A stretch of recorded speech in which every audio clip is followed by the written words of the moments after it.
Hi friends, Siragadikka சீரியலில் நாளைக்கு என்ன நடக்க போகுதுன்னு பார்க்கலாம். வாங்க வீடியோக்குள்ளே போகலாம். நம்ம சேனல் இன்னும் சப்ஸ்கிரைப் பண்ணாதவங்க சப்ஸ்கிரைப் பண்ணிக்கோங்க.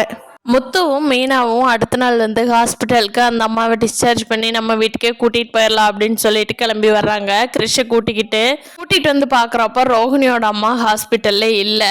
ஐயோ, எங்கே போனாங்க? இன்னைக்கு தானே டிஸ்சார்ஜ்னு சொன்னாங்க, என்ன ஆச்சு அப்படின்னு சொல்லி ரிசப்ஷனில் எல்லா பக்கமும் போய் விசாரிக்கிறாங்க. அந்த அம்மா நேற்று நைட்டே டிஸ்சார்ஜ் ஆகி போயிட்டாங்க அப்படிங்கிறாங்க.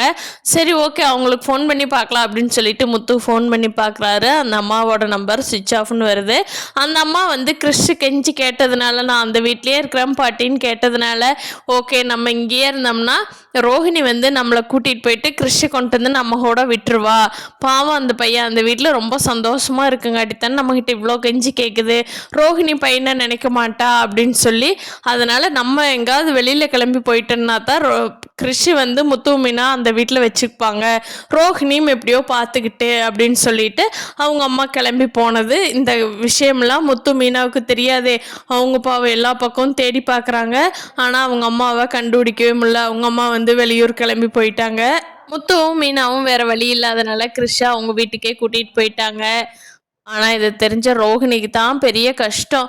வித்யாட்ட கேட்டு பார்க்குறாங்க, அங்கே இங்கேன்னு கேட்டு பார்க்குறாங்க. ஆனால் அவங்க அம்மா எங்கே போனாங்கன்னே கண்டுபிடிக்க முடியல. இதையும் மனோஜுக்கு தெரியாமல் இந்த தேடலாம் தொடங்குறதுனால யாருக்கும் தெரியாமல் தேடி பார்க்குறாங்க. அப்போ அவங்க அம்மாவை கண்டுபிடிக்கவே முடியல.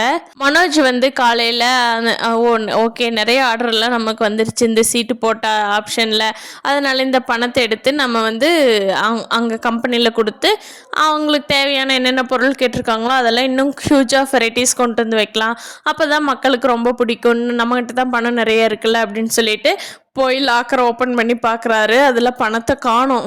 மனோஜுக்கு ஒரே ஆச்சரியமாக போச்சு. என்ன, எனக்கும் ரோஹிணிக்கு மட்டும்தான் இந்த பாஸ்வேர்டு தெரியும், லாக்கர் அப்படியே இருக்குது, பாதி பணம் மட்டும் காணாமல் போயிருக்கு, இது எப்படி போகும்? ரோஹிணி என்னை தவிர வேறு யாருமே எடுக்கிறக்கு வாய்ப்பு இல்லையே, நான் வந்து எடுக்கவே இல்லை, ரோஹிணி கிட்ட கேட்போன்னு சொல்லி ரோஹிணி கிட்ட போய் கேட்குறேன். என்ன மனோஜ் சொல்கிற நீ? பணம் எங்கே போச்சு மனோஜ்? மனோஜ் விளையாடாத மனோஜ் அப்படின்னு சொல்லி எதுவுமே தெரியாத மாதிரி ரோஹிணி நடிக்கிறாங்க. ஆனாலும் மனோஜுக்கு இப்போ தான் ரோஹிணி மேலே கொஞ்சம் லைட்டாக சந்தேகம் வருது.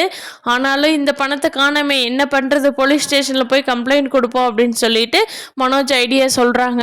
அதுக்கு ரோஹிணி ஐயோ இப்போ என்ன பண்ணுறது, நம்ம மாட்டிக்குவோமா அப்படின்னு யோசிக்கிறப்போ அவங்களே சமாதானப்படுத்திக்கிறாங்க. நம்ம தான் கேமரா ஆஃப் பண்ணிட்டோம்ல, என்னதான் போலீஸ் இருந்தாலும் கண்டுபிடிக்க முடியாதல்ல அப்படின்னு நினச்சிட்டு, சரி மனோஜ் வா நம்ம போலீஸ் ஸ்டேஷன்லேயே கம்ப்ளைண்ட் கொடுப்போம் அப்படின்னு சொல்லி போலீஸ் ஸ்டேஷன் போய் கம்ப்ளைண்ட் கொடுக்க போகிறாங்க. ஆனால் ரோஹிணி தான் இந்த பணத்தை எடுத்தாங்கன்னு தெரிய வந்ததுன்னா ரோஹிணியோட கதை காலி. கிறிஷோட விஷயத்துலையும் இன்னும் யாருக்கும் தெரியாமல் இருக்குது. இதெல்லாம் எப்போ ரோஹிணி சிக்க போகிறாங்க? கண்டிப்பாக முத்து தான் கண்டுபிடிக்க போகிறாரு. பார்க்கலாம் ஃப்ரெண்ட்ஸ், இனி அடுத்தடுத்த எபிசோடில் சுவாரஸ்யமாக என்னென்ன நடக்க போகுதுங்கிறத. இந்த வீடியோ பிடிச்சிருந்தா லைக் பண்ணிக்கோங்க. நீங்கள் என்ன நினைக்கிறீங்கன்னு கீழே கமெண்ட் பண்ணுங்கள். தேங்க்யூ.